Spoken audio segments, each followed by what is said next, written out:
Halo, jumpa lagi di kelas termodinamika lingkungan yang minggu ke-7 kita akan berbicara lebih lanjut mengenai entropi ya. Seperti yang kita sudah bahas sebelumnya, kita sudah bahas tentang internal energi, delta U, kemudian PV work ya, kemudian kita ada juga bahas enthalpy, kita bahas juga bahwa kalau enthalpy ini berhubungan dengan heat pada constant pressure ya kan, ini juga berhubungan dengan CP ya atau heat capacity pada constant pressure. Sedangkan nanti kalau pada constant volume itu lebih berhubungan dengan internal energi. Kita kemarin sudah membahas soal itu ya, kita tidak membahas lagi soal itu. Yang kali ini kita akan membahas tentang entropi atau kita lebih menuju kepada second law of thermodynamics ya. Berarti hukum kedua dari termodinamika. Nah, di sini yang akan dibahas itu adalah spontanitas dari sebuah proses. Jadi proses yang terjadi di alam ataupun proses kimia itu ada yang sifatnya spontaneous ataupun tidak non spontaneous ya.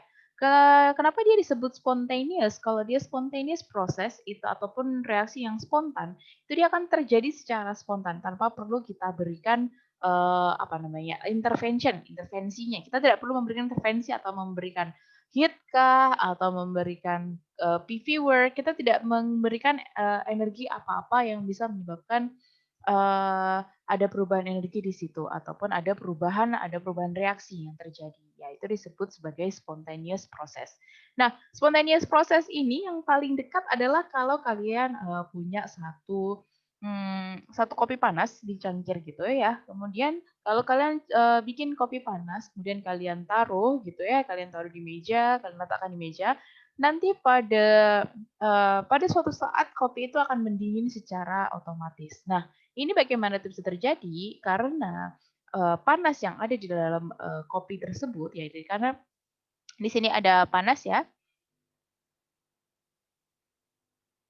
Oke, di sini kita punya panas ya, kita punya panas dalam sini. Panasnya ini akan keluar diserap oleh yang namanya surrounding.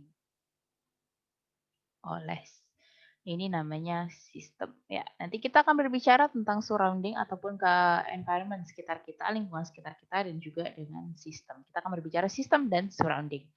Oke, dan kemudian kalau berbicara soal ini itu tadi itu adalah reaksi yang ini ya, reaksi menaruh kopi panas di meja dan kemudian kopinya menjadi dingin, inilah reaksi spontaneous. Kita tidak perlu memberikan apa-apa, dia pasti terjadi. Karena yang namanya temperatur, dia pasti bergerak dari temperatur tinggi ke temperatur rendah ya. Saat ini kan berarti surroundingnya lagi temperaturnya lebih kecil daripada sistem.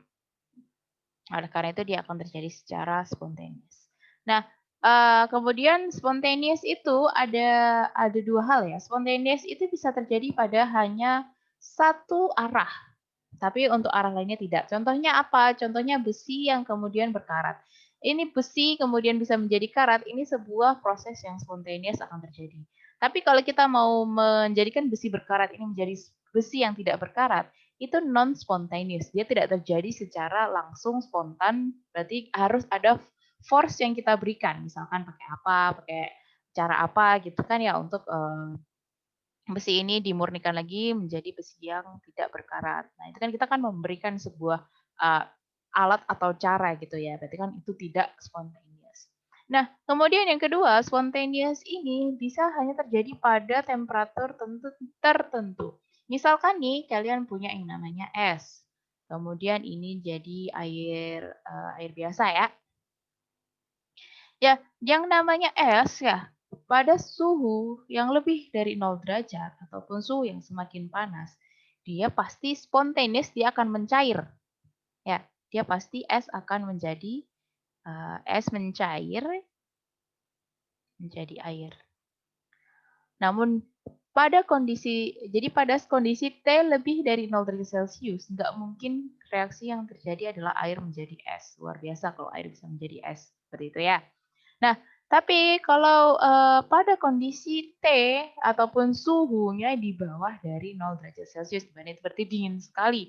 Yang terjadi yang spontaneous adalah air. Arah sini, airnya akan justru menjadi es ya, memadat menjadi es. Tapi pada suhu yang lebih rendah daripada 0 tidak akan mungkin es ini mencair menjadi air, gitu ya. Jadi dia spontaneous tapi, ada temperatur yang berbeda, ada satu temperatur yang, menjadikan dia, syarat gitu ya, syarat terjadinya spontaneous atau tidak. Oke, kita lanjut. Nah, di dalam second law of thermodynamics itu disebutkan bahwa in any spontaneous process there is always an increase in the entropy of the universe. Kalau dia reaksinya spontaneous ya, sorry. Oke. Kalau dia reaksinya spontaneous,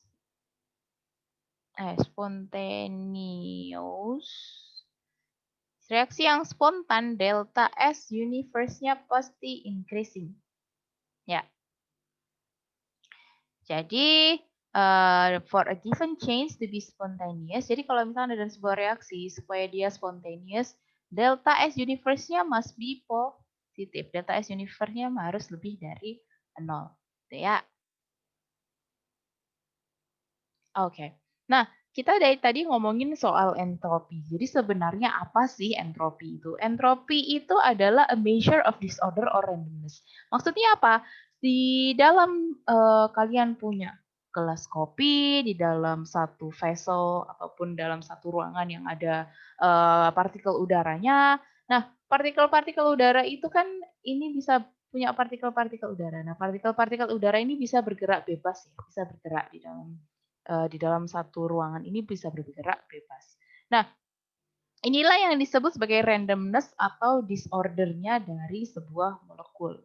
Nah, semakin dia disorder, semakin dia bisa bergerak bebas, semakin dia bisa bergerak bebas, itu berarti dia entropinya nilainya paling tinggi. Dia akan semakin besar nilai entropinya, gitu ya.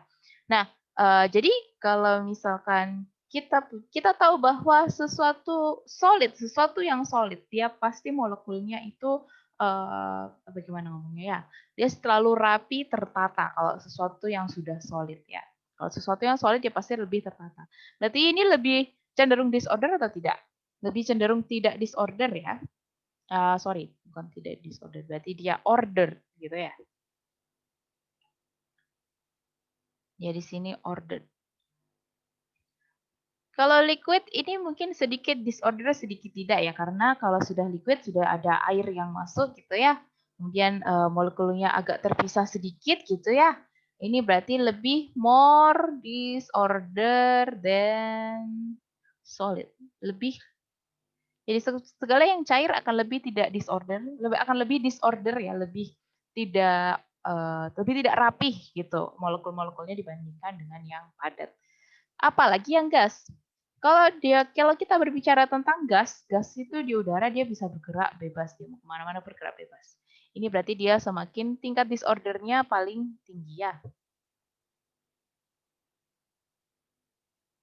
Dia tingkat disordernya paling tinggi. Berarti tadi kita bilang bahwa semakin tinggi tingkat disordernya berarti semakin tinggi nilai entropi. Berarti kita bisa bilang bahwa delta S-nya gas itu lebih besar atau lebih kecil? Lebih besar ya, karena dia lebih disorder dibandingkan dari liquid, dan ini liquid karena lebih disorder daripada solid, jadi dia lebih besar daripada yang solid. Jadi seperti itu ya. Oke. Kita lanjut. Nah, sebenarnya entropi ini apa sih? Entropi itu ya tadi yang degree of disorder gitu, itu sebenarnya dia menggambarkan apa sih energi yang terjadi atau transfer energi yang terjadi di sini. Jadi kalau dia berbicara tentang entropi, itu dia memikirkan tentang berapa banyak heat yang tertransfer. Di sini ada kata-kata ref, itu artinya pada reversible reaction ya. Kalau reversible itu berarti bisa pergi ke sana, bisa balik lagi ke sini. Kalau irreversible berarti dia cuma satu arah aja, nggak bisa balik lagi gitu ya. Nah, kemudian berarti kalau kita berbicara tentang entropi, itu kita berbicara tentang bagaimana sebuah panas ya, sebuah panas berubah pada perubahan temperatur ataupun suhu gitu ya. Nah, entropi ini dia akan didetermin ataupun ditentukan dengan tadi yang kita bilang adalah heat. Dia akan tergantung dengan heat dan kemudian dia tergantung pada temperatur. Ya, heat dan temperatur. Tapi jadi kalau misalkan kita ini energi transfernya ada heat yang tertransfer, berarti kita akan ada perubahan entropi. Tapi kalau kita ada work ataupun ada usaha yang bertransfer, jadi energi transfernya kalau dia dalam bentuk pergantian atau transfer energinya, wow, kalau dia transfer energinya ada di dalam bentuk work, berarti dia tidak akan mempengaruhi dari nilai entropi. Seperti itu ya. Nah, dan untuk proses adiabatik, kalian tahu kalau proses adiabatik heat-nya 0. Kalau namanya 0 ya berarti delta S-nya pasti ngikut 0. Jadi tidak ada perubahan entropi pada kondisi yang adiabatik ya.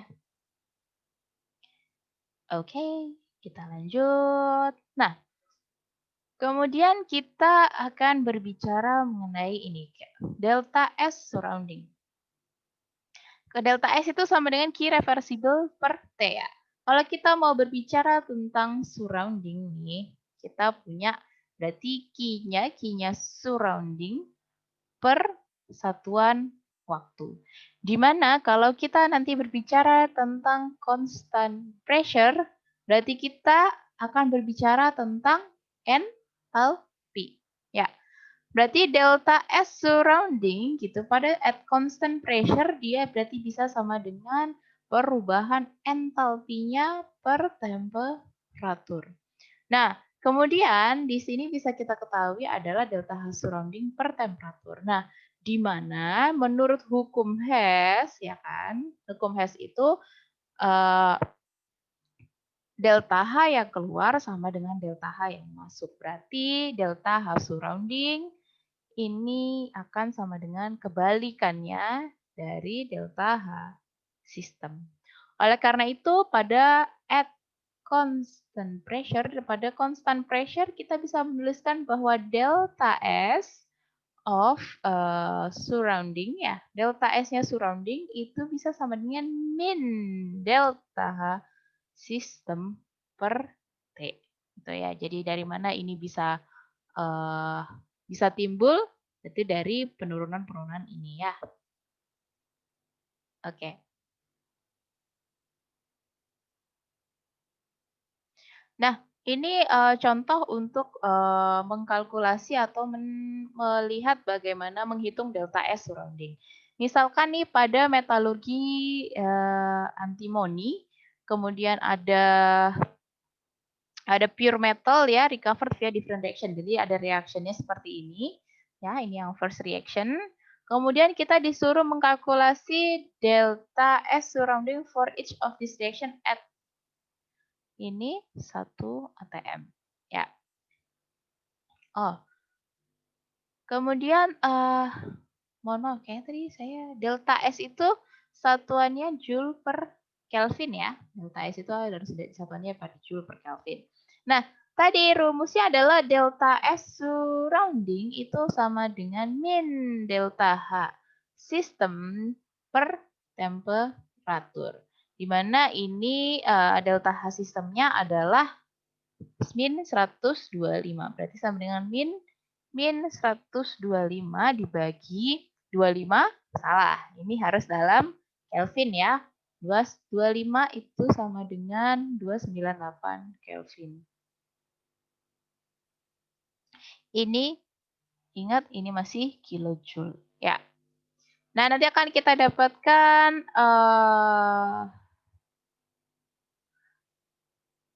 sama dengan 419 Joule per Kelvin ya. Jadi delta S-nya yang surrounding-nya adalah positif. Berarti kalkulasinya di sini adalah merefer pada sistemnya.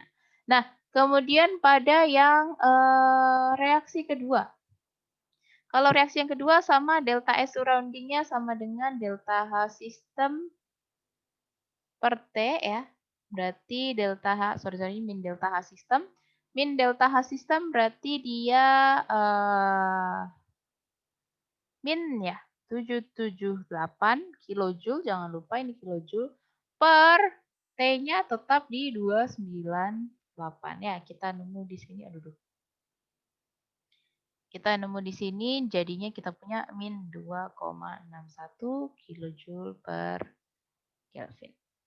Ya, ini jadi paham ya gimana kita cara dapatnya pakai rumus yang ini. Oke, kita lanjut.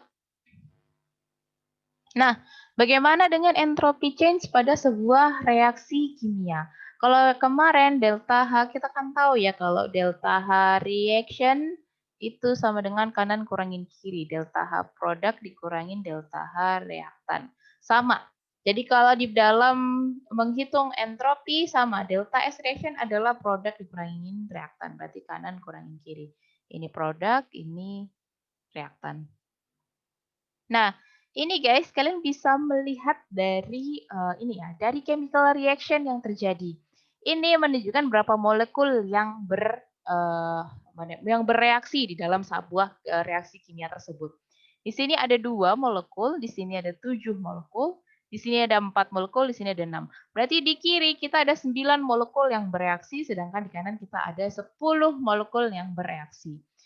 Biasanya ya, dari jumlah molekul gas ini semakin banyak berarti dia entropinya semakin tinggi. Berarti yang paling banyak kan yang 10 molekul. Berarti ini punya entropi yang lebih tinggi dibandingkan dengan reaktannya. Gitu ya. Kalau sudah seperti ini namanya delta S produknya lebih tinggi dibandingkan delta S reaktan, berarti kita delta S-nya pasti lebih dari 0 ataupun kita berarti increases ya. Oke. Nah, contohnya seperti ini sama seperti yang kemarin ya. Kalau delta S kalau ada 0 di sini berarti namanya standar ya. Kalau standar kita pasti ada tabel ya, jangan diasumsikan ya. Tolong jangan diasumsikan. Nah, kemudian kita melihat ada kalau misalkan kita disuruh mengkalkulasi Al2O3 plus 3H2 jadi 2Al plus 3H2O. Di mana di sini berarti produk dikurangin reaktan. Produknya ada 2 dikali ini Al punya ya. Ini Al punya.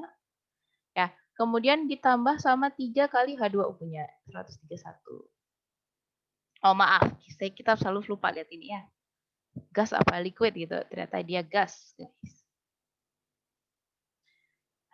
H2O gas. Oh, saya salah lihat berarti. H2O yang gas berarti 189. Ini ditambahkan dulu ya. Kemudian dikurangin sama apa? Dikurangin Al2O3.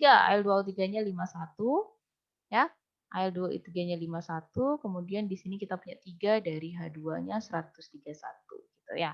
Dan kita nemu bahwa delta S-nya adalah 179 Joule per Kelvin. Gampang kan ya? Oke. Nah, kemudian jika berbicara tentang entropi nih guys, kalau kita berbicara tentang entropi ini kita juga berbicara sebenarnya mengenai Carnot, mesin Carnot ya, efisiensi dari mesin Carnot. Di mana kalau kita mau menghitung efisiensi dari mesin Carnot gitu, efisiensinya. Jadi mesin Carnot ini biasanya dari kalor yang lebih panas ya ke kalor yang lebih dingin, kemudian berapa work yang terjadi gitu ya. Nah, kita biasanya menghitung efisiensi atau atau di sini biasanya dituliskan itu adalah berapa work yang keluar dengan dibagi dengan kalor yang masuk gitu ya. Nah, work-nya sendiri itu bagaimana terjadinya? Work-nya itu sendiri adalah Q dari yang panas kurangin yang dingin dibagi dengan Q. Nah, ini Q hot dibagi Q hot itu kan 1 ya. Berarti yang sini Q cold, Q hot. Ini adalah efisiensi dari mesin Carnot gitu ya. Kadang kita menuliskan kayak N gini, kadang kita menuliskannya E gitu. Jadi 1 min Q cold kurangin Q hot gitu ya. Kita lihat, oke. Jadi kita lihat di sini kita punya an ideal engine, mesin Carnot gitu ya. Is rated at 50% efficiency. Berarti efisiensi atau ininya adalah 50% ya. When it is able to exhaust heat at a temperature of 20 degrees Celsius. Oke. Oh, mohon maaf. Tadi seperti saya kelewatan ini. Bentar.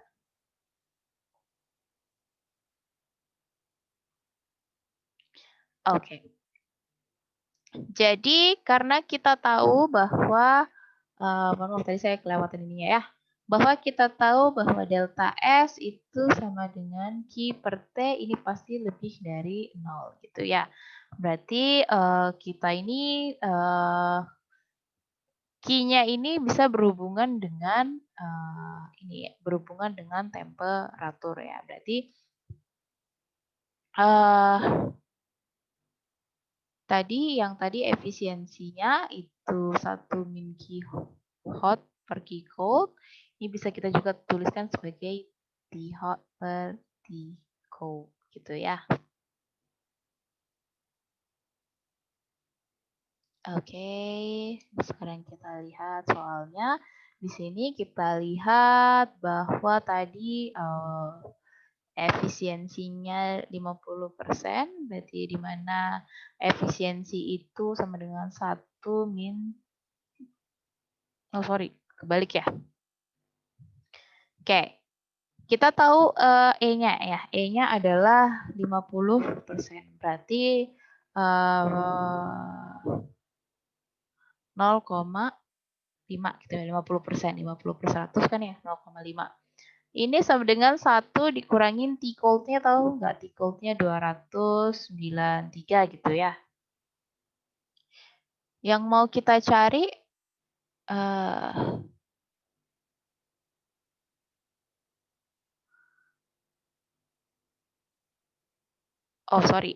berarti ini waktu 293.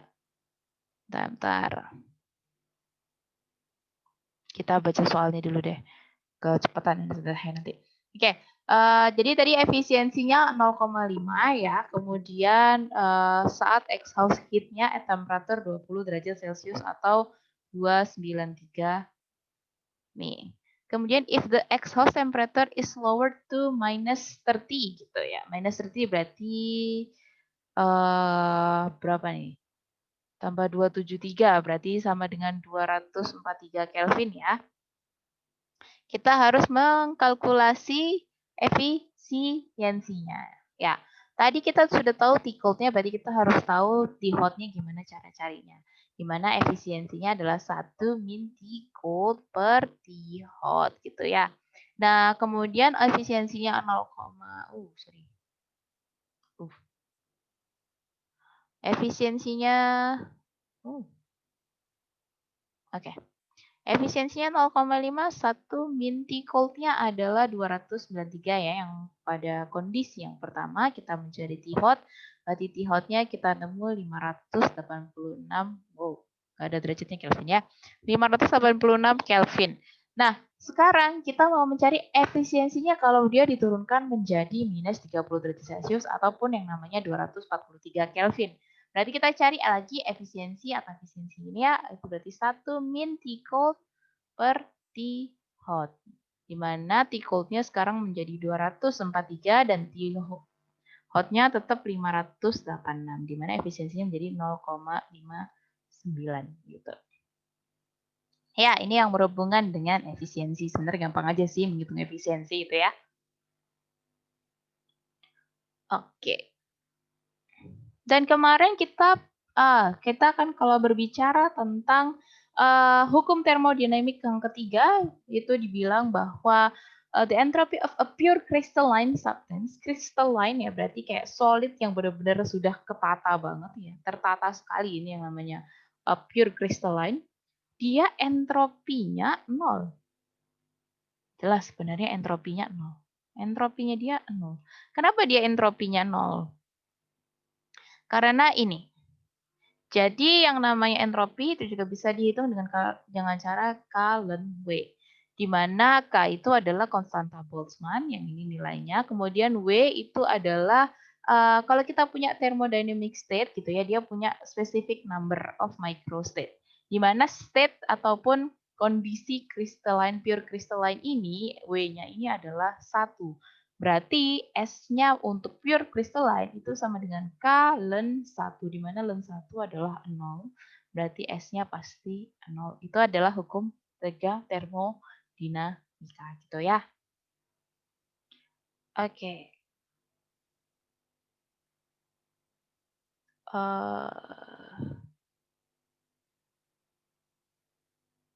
Sorry.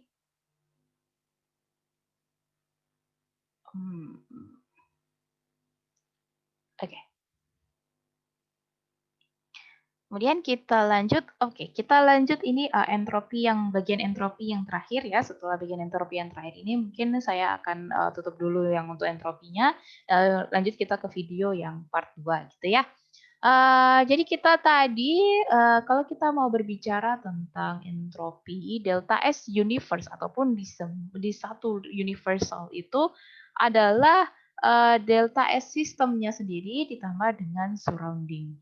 Di mana kita tahu bahwa delta S universe gitu ya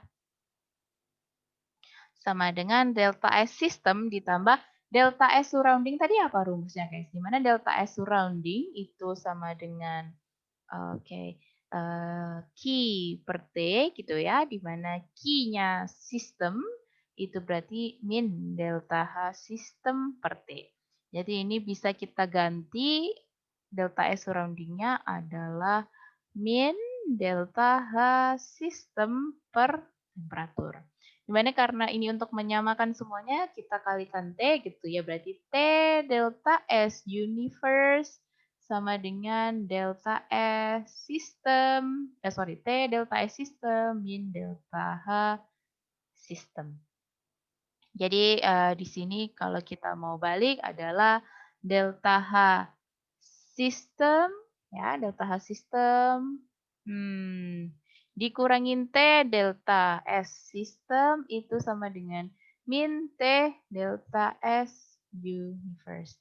Di mana min T delta S universe ini akan kita kenal sebagai term baru di thermodynamical ditemukan oleh Gibbs, oleh karena itu namanya Gibbs free energy atau nanti kita kenal dengan notasi G.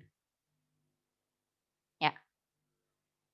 Berarti ini tahu ya bagaimana kita menurunkan G dari delta S universe ini tadi, delta sistem. Nah, ini nanti kita akan berarti nemu Gibbs free energy di mana berarti delta G itu sama dengan delta H min T delta S. Kita akan berbicara tentang sistem bukan surrounding. Ini delta G sama dengan delta H min T delta S ini terjadi pada konstan T, konstan P, ya konstan temperatur, konstan pressure. Ya, jadi kita ada hubungannya ya antara delta H entalpi, delta S entropi dengan temperatur yang terjadi ini akan berhubungan dengan Gibbs free energy. Dan kita akan membahas Gibbs free energy ini nanti di part 2, oke?